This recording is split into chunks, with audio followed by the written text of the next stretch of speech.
Queridos amigos da Associação Brasileira de Marketing e Negócios, hoje estamos com o terceiro episódio de Negócios em Cena, aquela série de entrevistas que nós estaremos fazendo e que sempre teremos aqui alguém com uma informação, um conteúdo muito interessante para todos vocês.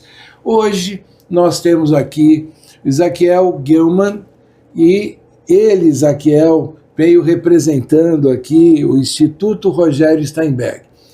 Ezaquiel, muito obrigado pela sua presença. Eu, como sempre falo para todo mundo, eu prefiro que você se apresente do que eu ficar lendo aqui o seu currículo. Então, como é que você gosta de ser apresentado ao público? Por favor, esteja à vontade com toda a nossa audiência. Querido Mário, querida audiência da Associação Brasileira de Marketing e Negócios, tá? Eu hoje tenho a grata satisfação de estar vindo aqui para um podcast a convite do meu amigo Mário Divo, tá? Agradeço imenso e agradeço já a audiência. Ezaquiel Gilman, casado, 3 filhos, 6 netos, casado com a Esther há 55 anos, tá?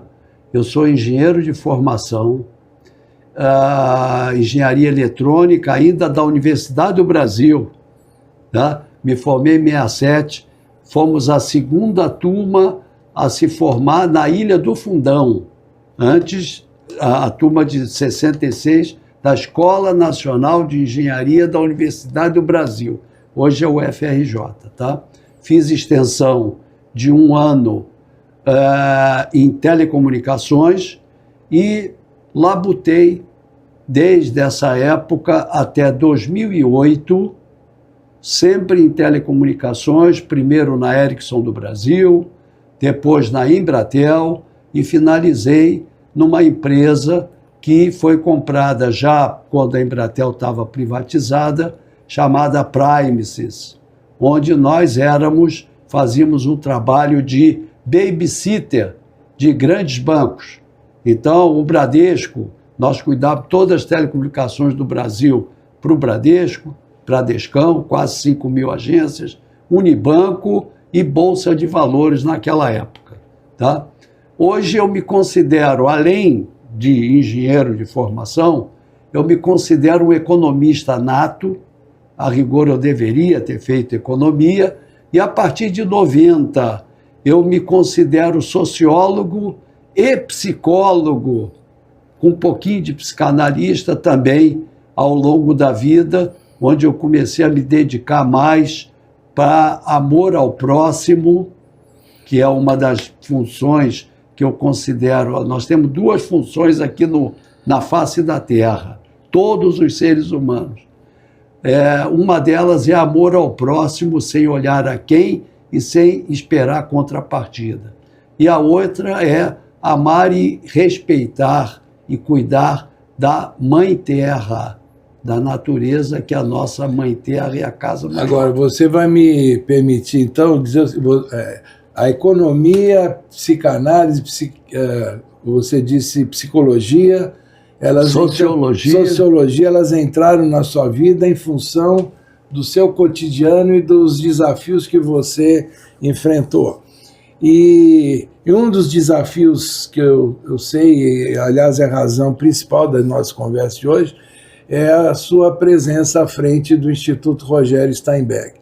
Nós vamos falar bem do Instituto Rogério Steinberg, mas para muita gente que nos acompanha, e você que está agora nos acompanhando nesse encontro, Rogério Steinberg é um nome muito importante dentro do ambiente da comunicação brasileira. Eu gostaria que você falasse quem foi Rogério Steinberg e como é que foi a ideia de criar o Instituto com o nome dele.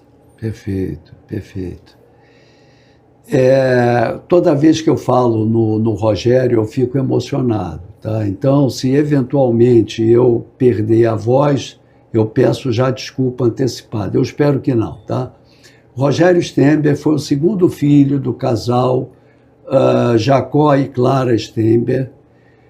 O primeiro filho se chama Ronaldo, ainda é vivo, casado, 3 filhos, e mora nos Estados Unidos desde 1983. Rogério Steinber foi um publicitário magnífico na década de 70, né? Durante 10 anos ele imperou no mercado carioca especificamente e nacional, tá? Suas propagandas eram fantásticas, tá? E resultavam muito. Infelizmente, ele sofreu um acidente vindo da presidência de uma premiação em Búzios, e na curva do Calombo, se eu não me engano, na vinda de Búzios, ele veio a falecer aos 34 anos. Tá? Foi uma perda muito grande. Só para quem não lembra, o Rogério foi quem trouxe o Zico de volta. Quando o Zico estava no Udinese, ele trouxe de volta para o Flamengo. Flamenguista, fanático, tá? Igual o irmão. E por causa desse fanatismo, ele até deu muito trabalho para os pais dele, exatamente porque ele queria trazer o Zico e depois trouxe o Sócrates também de volta. Tá? E acabou conseguindo. Tá? Infelizmente, 34 anos foi muito pouco tempo, tá, para a capacidade que ele tinha. O casal, então, ficou totalmente desnorteado e queria fazer alguma coisa para que houvesse uma memória do seu filho. Num primeiro momento, começaram a dar nome a salas, a rejuvenescer e retrofitar prédios para que pudesse ter uma biblioteca com o nome dos filhos. Então, você vai ver que o nome do Rogério Steinber, ele aparece em um monte de salas, bibliotecas, estádios de esportes, mas para a doutora Clara, a mãe dele, isso era insuficiente. Então ela tinha uma veia muito social, muito, sempre pensando na base da pirâmide brasileira. Para mim, foi uma das maiores mulheres do século XX, e ela foi a fundadora do Banco da Mulher no início da década de 80, entre outros. Tá? Hoje, por exemplo, quando se fala em playgrounds, eles eram dono da construtora Cervenco. Hoje, quando se fala em playgrounds, isso virou praticamente uma unanimidade. Quando eles começaram a fazer, era o PUC. PUC era o Pavimento Único Comunitário, PUC, tá? Na década de 60. Olha, eu tô aqui quietinho, eu tô aprendendo muito. Eu conhecia o lado do Rogério, mas esse lado adicional está sendo um aprendizado para mim também. Então, com muita dor, o casal transformou a dor em amor. E aí, de que forma? Através do Instituto Rogério Steinber. Eles começaram em 1996, ainda numa salinha que eles tinham um prédio onde tinha o escritório. Eles fizeram mais de 300 prédios aqui no Rio de Janeiro, e começaram a pegar crianças, somente crianças, tá? De 4 a 8 anos. E artes, começaram com informática já naquele tempo. A internet comercial, ela teve o seu advento com o Al Gore em novembro de 92, no primeiro mandato do Clinton. Então criaram a internet comercial, novembro de 92. Aqui no Brasil, nós na Embratel criamos em novembro de 94 a internet, tá? E ela achava que a informática ia ser o domínio, obviamente foi mesmo, né? E não satisfeita que aquilo não era, não, eu preciso, e aí conseguiu um buraco embaixo de uma garagem e de um pavimento, e ali começamos, então, nasceu o Instituto. Então quer dizer que esse ano aqui nós teremos uma festa de 30 anos? Não, porque a gente considera que o nascimento, de fato, foi quando teve CNPJ, foi tudo tal, e foi 17 de novembro de 1998. Então nós fizemos 27, este ano nós vamos fazer 28 anos. Tá? E aí, você disse que o Instituto começou pensando em, ainda sem o CNPJ, pensando em crianças de 4 a 8 anos. Isso. E quando ele foi criado, ele já foi criado com a dimensão, digamos, o olhar para esse universo maior de crianças, ou ele foi criado ainda dentro desse... Não, então quando ele foi criado, ele continuou no mesmo esquema, tá? De pegar as crianças na sua mais tenra idade, tá?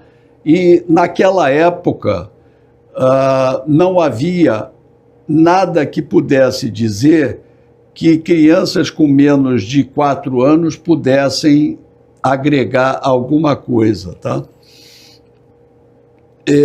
Hoje já há, vamos dizer, algumas considerações diferentes, tá? Quando o Instituto, então, passou a ter um espaço seu, a partir de 98, continuou havendo o mesmo sentido de começar pelas crianças, tá? Então, não havia ainda aquela questão de fazer a seleção, tá? Depois a gente comenta sobre quando é que começa a seleção, tá? Então, eram indicações de pessoas, mas sempre havia um olhar para as crianças e jovens da base da pirâmide social brasileira, tá? E naquela época era muito voltada para artes e informática, tá? Artes e informática. Esse olhar, ele vai até 2009, 2010, tá? 2009, 2010. A gente pode dizer o seguinte, o Instituto começou, se eu estiver errado me corrija, o Instituto começou prevendo atender crianças, como você diz, da base da pirâmide, significa crianças, nesse caso, vulneráveis, de comunidades carentes, e que, de alguma forma, chegavam esses nomes, essas indicações, e vocês ocupavam o tempo dessas crianças com ensinamentos de informática e, ao mesmo tempo, as artes de maneira geral, mexendo com um lado da cabeça criativo e com isso, inclusive, acredito que a comunicação também, explorando a comunicação. Aí até 2009. Em 2009, qual foi exatamente então a mudança que aconteceu na maneira do Instituto trazer para esse universo de jovens... Tá bom, deixa é exatamente isso que você falou, tá? Eu só vou dar algum detalhe maior, tá? O que aconteceu foi nesse período de 1998 até 2009, 2010, tá? Até 2009, 2010, tá? No meio do caminho, nós percebemos que precisava ter algo mais profissional, tá? Então, nós fizemos um convênio com a Secretaria Municipal de Educação da cidade do Rio de Janeiro, a partir de 2004, e que nos permitiu que nós entrássemos nas escolas, tá? Para exatamente fazer isso. Artes, música, dança, teatro, exatamente levar esse modelo para dentro das escolas. Levar o modelo para as escolas, e já estava baseado, naquela época, nas 8 inteligências múltiplas do Gardner, Howard Gardner, que é uma teoria de inteligências múltiplas da década de 80, 1980, tá? Então, nós viemos com esse tipo de apresentação e nós pagávamos 10 a 12 professores contratados pela Cervenco, pelo IRS, né? Naquele tempo, a Cervenco bancava tudo.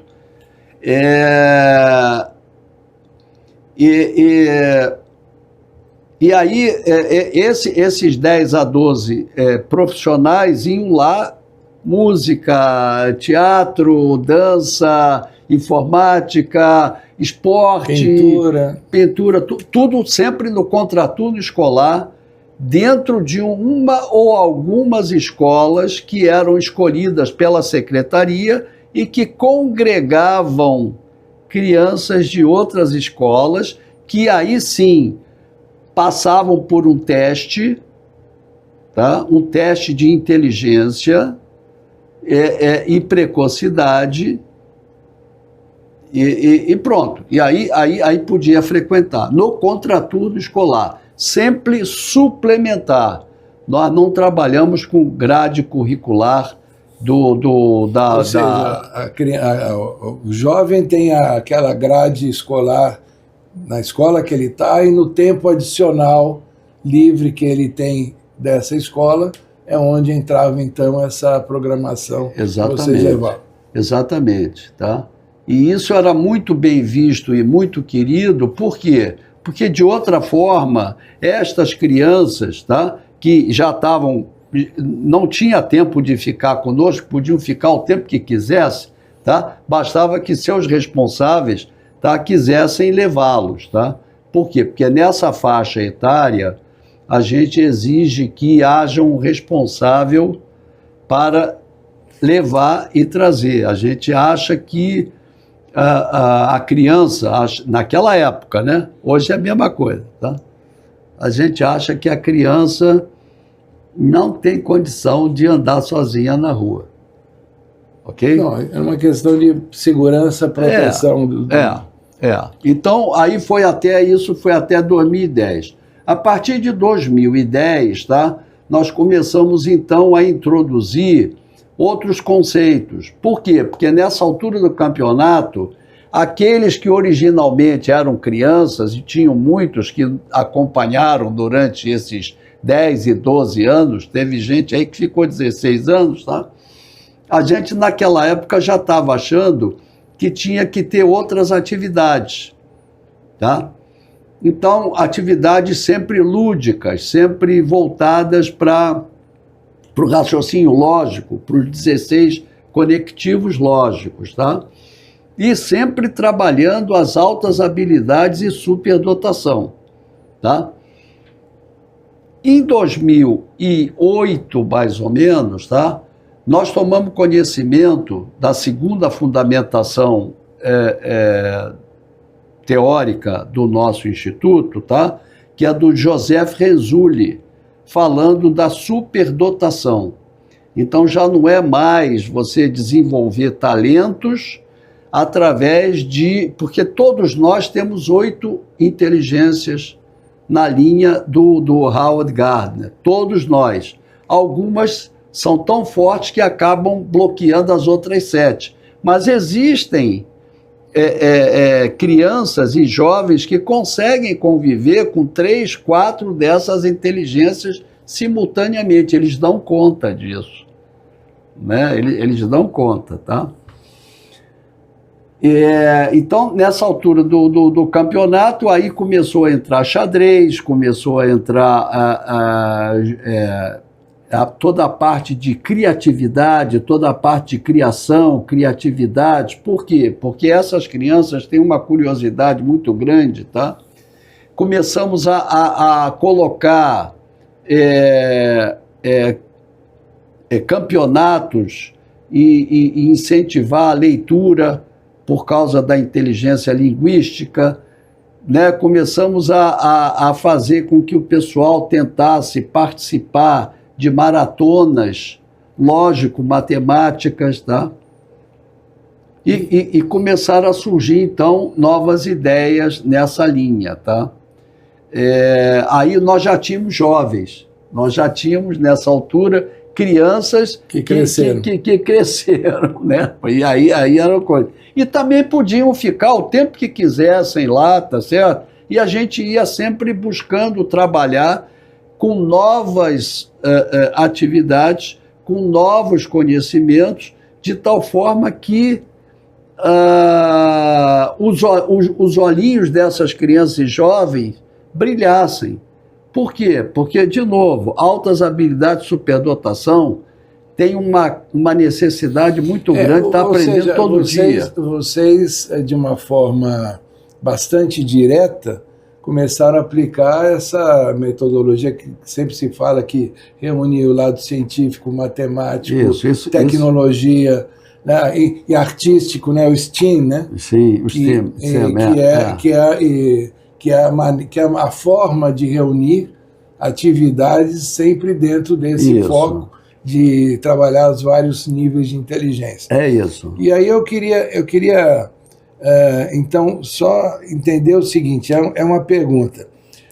Hoje, quando vocês comentam e falam do Instituto, existe sempre a referência de que nós trabalhamos no Instituto com jovens, crianças, né, e jovens, com uma superdotação. Uhum. E então isso significa que existe um critério de seleção que esses jovens passam.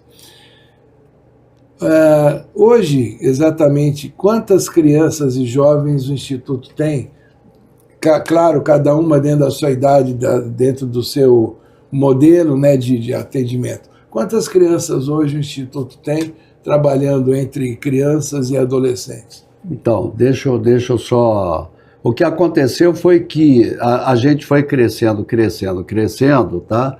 E a partir de 2013, o lugar onde a gente estava, embaixo de uma escada, não sei o quê, não dava para mais do que 150 crianças e jovens, tá? Por quê? Porque nós estávamos expandindo as nossas atividades, porque a gente sentia, tá, que o mundo estava caminhando para uma diversidade cada vez maior e para um movimento acelerado das tecnologias, tá? Quando chegou em 2015, nós fizemos uma grande revolução através de um plano estratégico, onde nós mudamos praticamente todas as oficinas do Instituto, tá, em função do STEM. O STEM vem a ser ciência, tecnologia, engenharia, artes e matemática. Traduzido para o português é exatamente isso, tá? E onde as oficinas, então, começaram a se transformar de uma forma que não dava mais para a criança ficar o tempo inteiro conosco, tá? Por quê?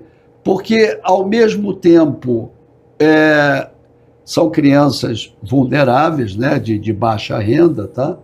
E isso a gente não abre mão, mas os pais não estavam conseguindo, de alguma maneira, mesmo querendo, tá, mantê-los o tempo que fosse que eles quisessem, tá? Então, nós fatiamos, a partir de 2015, nós fatiamos em 3 portas de entrada, tá? E aí passamos a ter uma técnica de identificação de altas habilidades de superdotação, passando agora a responder a tua pergunta específica, tá? Quando a gente fala de altas habilidades de superdotação, tá? Vou olhar para a câmera. Nós precisamos identificar as altas habilidades de superdotação, porque nem sempre a gente acha, não, mas o meu neném, desde pequenininho, tá? Ele está agora com o celular, ele mexe, não sei o que, é lógico. Antigamente tinha os brinquedinhos de madeira, agora tem o celular, e os pais pegam, dão o celular. Ele não tem nenhum filtro, como nós que ficamos com medo de errar, que não sei o quê, que vai apagar, que vai... Não, ele não tem isso, tá? Então o brinquedinho de madeira agora é o celular. Mas isso não quer dizer que ele seja precoce, que eles tenham altas habilidades e tal. Então, a gente identifica através de um processo muito humano, mas ao mesmo tempo muito minucioso.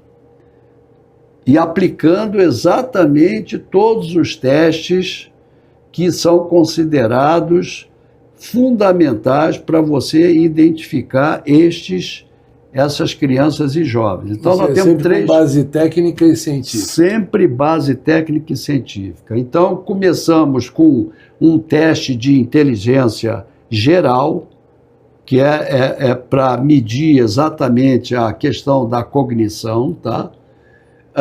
Este ano, as identificações, os testes são aplicados normalmente no segundo semestre de cada ano, tá? E quem for selecionado passa a frequentar as oficinas do IRS no ano seguinte, tá? E os testes são feitos dentre 72 escolas municipais, tá? Da ordem de 1/3 dessas escolas, a gente vai lá e aplica os testes, tá? Esse ano nós aplicamos entre 2.500 e 3.000 testes, para no final, através de determinadas etapas, a gente terminar com 100 a 150 entrantes, novos entrantes, tá? Também, de novo, todo ano, de 100 a 150, tem novos saintes, tá? Então, são... a identificação ainda, depois dessa primeira fase, onde esses 2.500 a 3.000, eles caem para 1/3, 2/3 já são eliminados, tá? E aí, mesmo sendo de altas habilidades superdotação, existe uma coisa que você, mesmo sendo altas habilidades superdotação, como nós estamos querendo aplicar conhecimento, aptidão cognitiva, aptidão emocional, aptidão atitudinal, tá? A gente, hoje, a maneira com que o ensino é passado, ele é fundamental. Então, infelizmente, há escolas onde, por exemplo, alguém que tira 80 em matemática, numa outra escola ia tirar 60.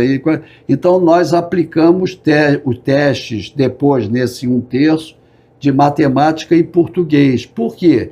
Porque essas crianças das diversas escolas, eles estarão em oficinas, na mesma sala, frequentando o mesmo ambiente durante aqueles 1 e 2 anos, entendeu? Então, não pode haver, vamos dizer, um desbalanceamento, tá? Por quê? Porque a partir do momento que eles estão entre os seus pares, uma coisa ele está na sala de aula, né? E aí vai dizer, não, mas o Juquinha ele é hiper, ele fica andando por baixo da coisa, fica jogando bolinha de papel, porque essas crianças, eles têm uma necessidade de muito conhecimento ao mesmo tempo.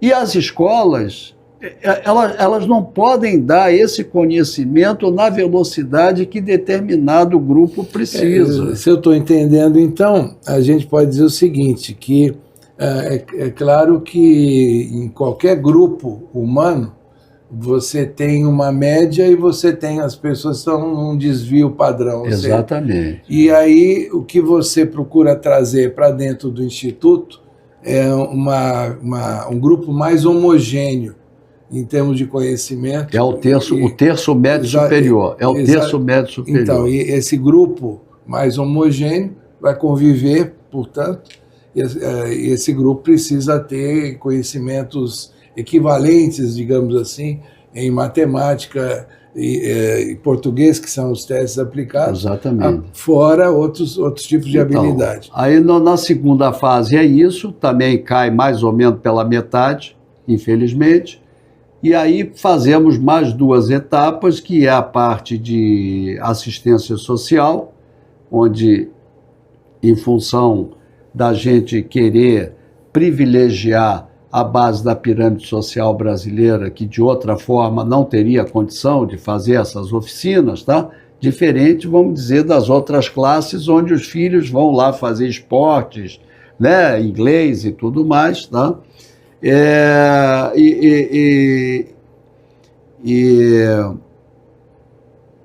Então, aí a gente faz uma depuração, tá? Mediante documentação, de quanto é que a família tem de renda per capita familiar, e, de um modo geral, quem tem renda per capita familiar acima de 1.600, tá? A gente acaba não podendo incorporar no nosso universo. Tá? Bom, deixa eu lhe fazer... Não, e por último, só para fechar, por último, passando essa fase, então entra, vamos dizer, em avaliação psicológica, psicoterapêutica, esse negócio todo, tá? E depois dinâmicas de grupo, e aí a gente acaba tendo... Então, essa é a fase de identificação. Não adianta identificar se você não desenvolver. Então, vou dar uma paradinha para ver você tinha uma questão. Não, porque eu queria avançar um pouco, tá. Como a gente tem um tempo limitado, né? Eu acho que foi mais super importante todo esse desenho do processo que funciona para o Instituto. Mas eu queria, então, hoje entrar, digamos, mais nos dias atuais, com esses grupos homogêneos que são identificados, hoje, ao redor de 150 jovens, que, se não me engano, vão dos 6 aos 15, 16 anos, por aí, né? É nessa faixa. Vocês têm hoje um trabalho bastante, eu diria, atualizado.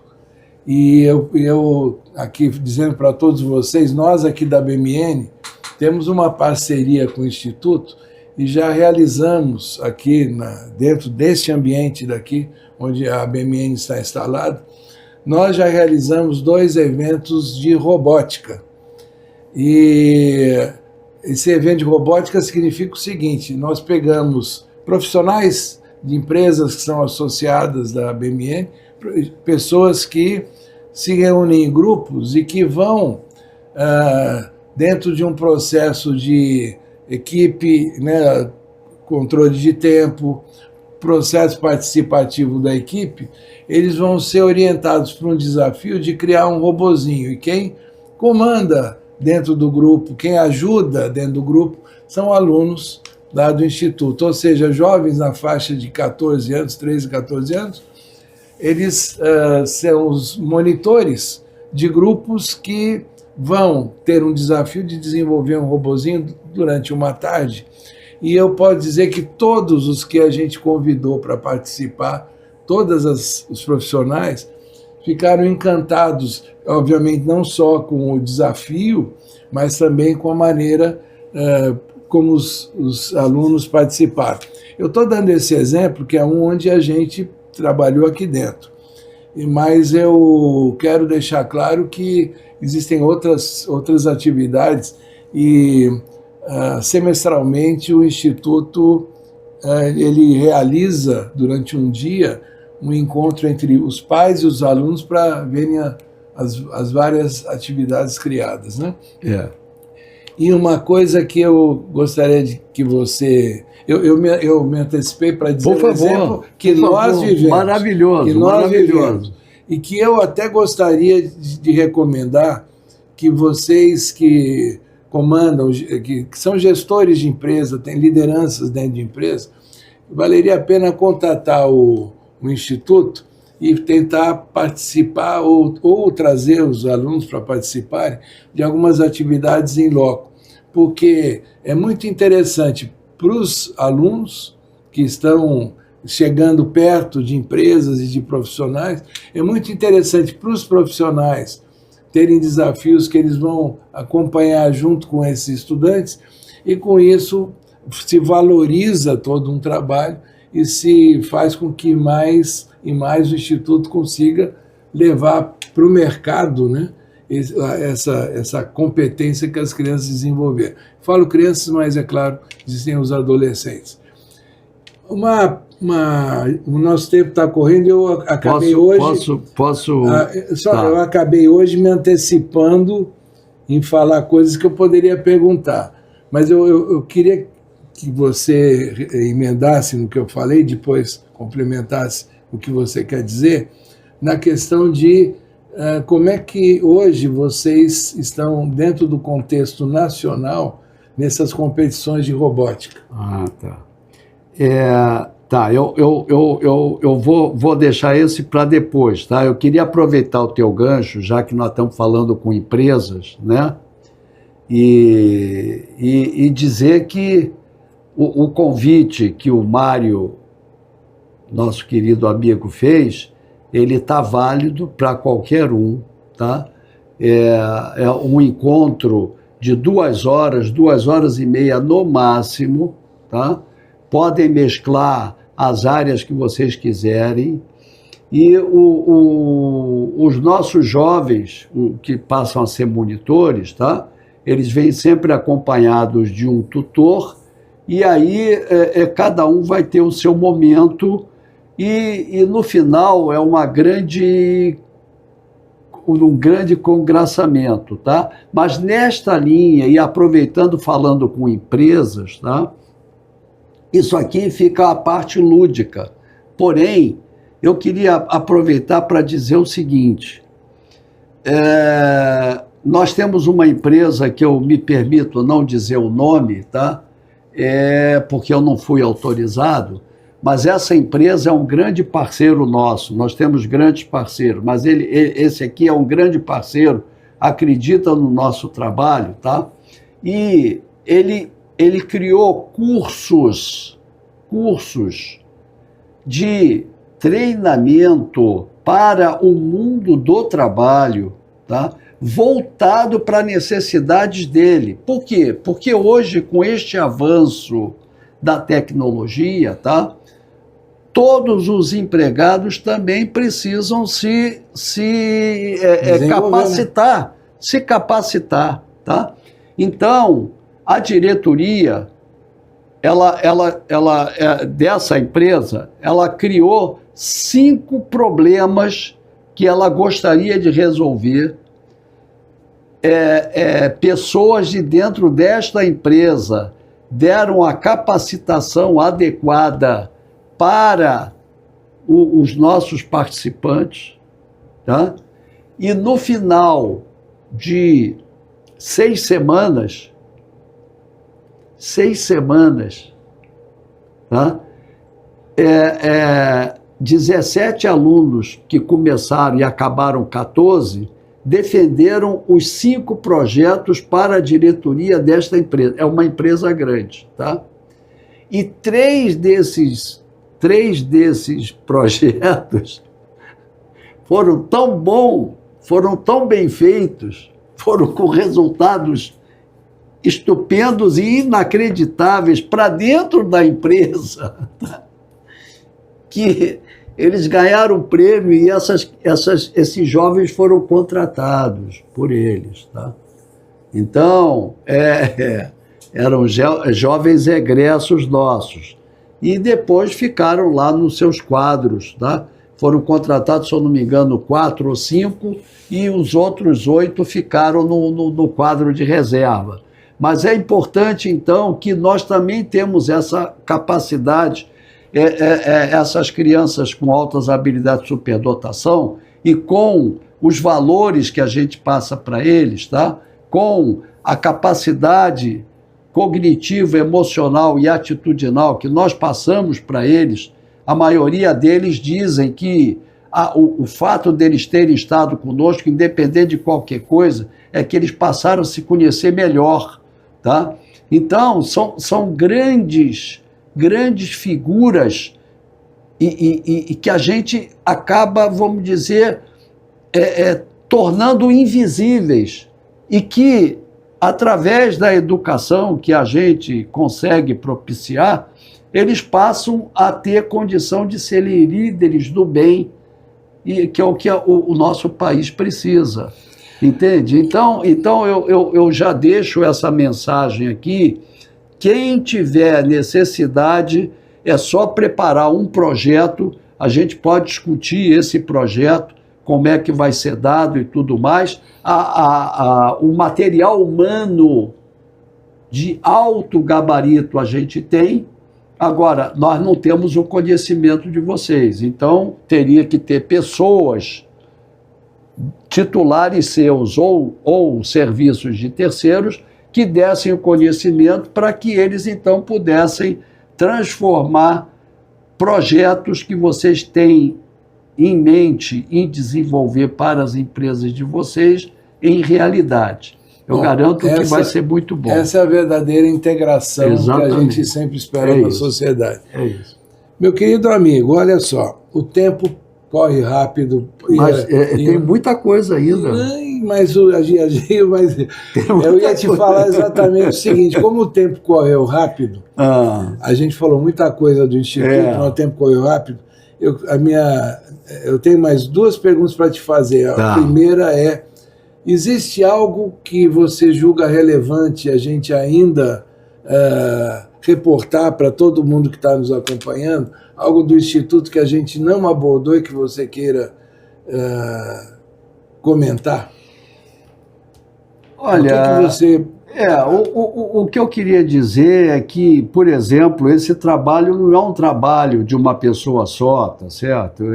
É toda uma organização, tá? Nós temos auditoria externa, nós prestamos conta, nós temos convênios, tudo certinho, as técnicas são as melhores. Nós hoje temos mais de 50 pessoas, considerando a diretoria, os conselheiros, ninguém ganha nada, e temos o nosso time seletista, e temos oristas, professores e tudo mais. Mas hoje, o número de pessoas que se dedicam, de alguma maneira, a fazer com que a nossa missão é fazer com que pessoas da base da pirâmide brasileira possam ser líder neste nosso Brasil varonil, grande merecedor, que deveria ser líder em vez de ser só garçom de grandes ágapes, tá? E a gente está querendo exatamente fazer isso. Fazer isso por quê? Por causa do bem ao próximo, tá? Nós estamos aqui para fazer com que todas as pessoas possam, de fato, na prática, ser iguais, assim como nós somos iguais perante o Eterno. Tá? O segundo ponto que eu gostaria de colocar é que o tempo foi pequeno. Nós não falamos nem metade, nem na missa metade. Pô. Mas teremos que fazer um outro encontro como esse para falar de tudo aquilo que não foi falado. Mas eu tenho certeza de que nós conseguimos, nesse tempo, dar uma dimensão da história, né, do Instituto e da importância que ele tem, principalmente em função do público que ele trata e de como ele faz com que esse público se relacione com a sociedade como um todo, principalmente se a gente olhar dentro da ótica do mercado de trabalho. Posso dar mais um negocinho que você falou e eu não acabei falando, deixar claro que essas crianças e jovens, e obviamente também adultos, mas aí você já vai perdendo, tá? Porque, como eu comentei, a identificação de altas habilidades de superdotação não é suficiente, tá? Não adianta você chegar e efetivamente ter um grande jogador de futebol e ele não praticar. Um dia me chamaram de Garrincha, mas eu não pratiquei, não fui um Garrincha, tá? Mas driblava, jogava muito bem e tal, mas não pratiquei. Então, o desenvolvimento de quem tem altas habilidades de superdotação é muito importante. E essa é a parte que a gente faz lá no IRS e que não deu tempo de dizer as metodologias que a gente está aplicando, tá certo? Nós aplicamos metodologias ativas, onde os participantes são os protagonistas e os mentores, eles são coadjuvantes. Não é aquele negócio de quadro e giz, não é professor-aluno, tá? Porque senão é mais do mesmo. Para isso tem, vamos dizer, a grade curricular que todo e qualquer participante nosso é obrigado a frequentar as escolas de ensino público. Não há ninguém de ensino privado, a não ser aqueles preparados pelo IRS. Também não falei, nós temos, no terceiro ano de cada grupo de entrada, nós temos reforço de matemática e português para que estas crianças que estão no ensino público, eles possam fazer concursos de seleção para escolas de excelência. Tá? E nós temos convênio com um grupo, o grupo Salta, que é o Pense, PH, a Elite, esse negócio todo, tá? Onde todos aqueles nossos que são medalhistas, ou seja, participaram de concurso de matemática, de robótica e ganharam medalhas, automaticamente eles têm bolsa 100%. E, além disso, aqueles que são indicados por nós, que não têm medalha, mas que eles também pegam para eles, tá? Então, isso obviamente, é um ganho para a sociedade muito grande, tá? E, basicamente, sem custo, só tem o ganha-ganha, né? E o outro é que cada grupo de 25 brasileiros, você tem um com altas habilidades de superdotação. Não é só brasileiro, não. É brasileiro, é africano, é asiático, é europeu, é americano. Isso aqui é independente da religião, do status social.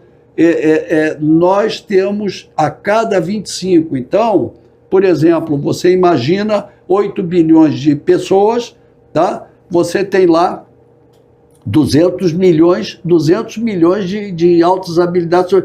Duvido que tenha 1% desses identificados e desenvolvidos.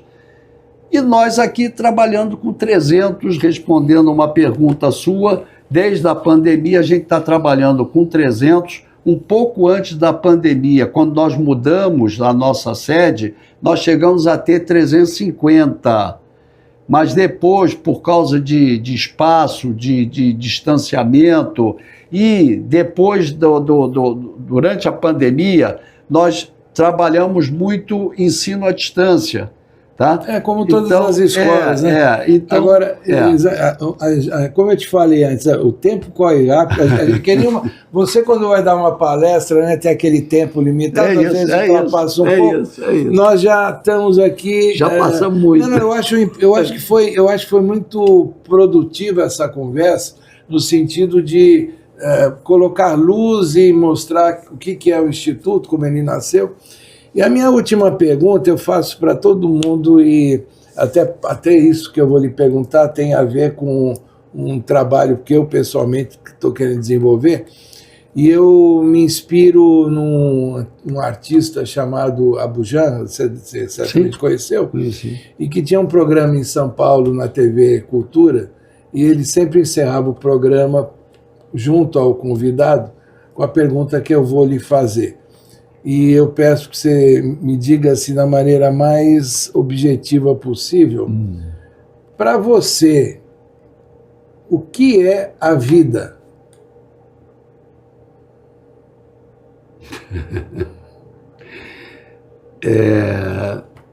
Fiz 82 anos, tá?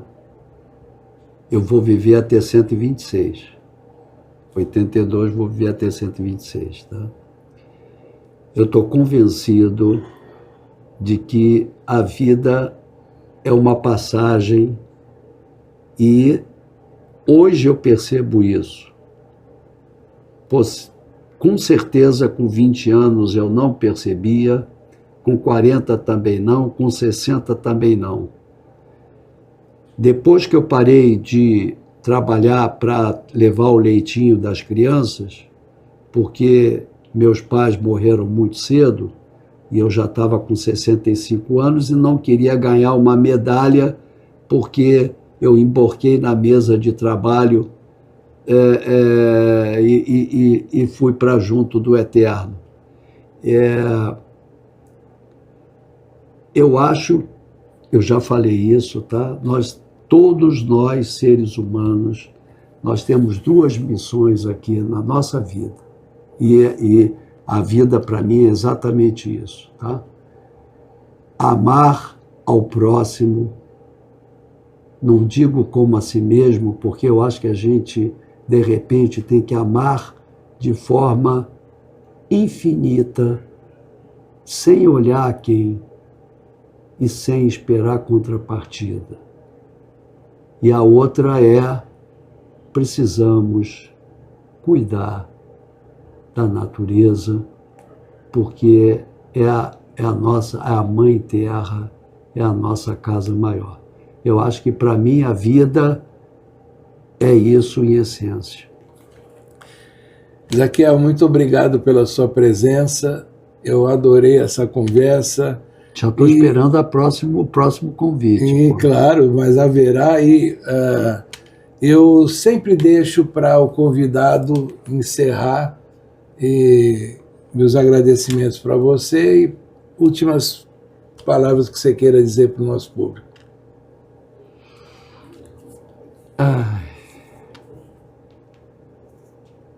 Vou tentar.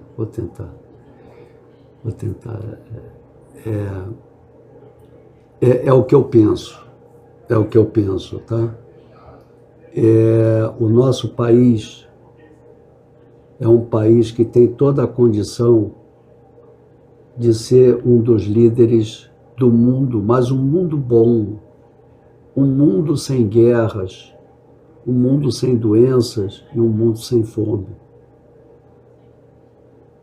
Por quê?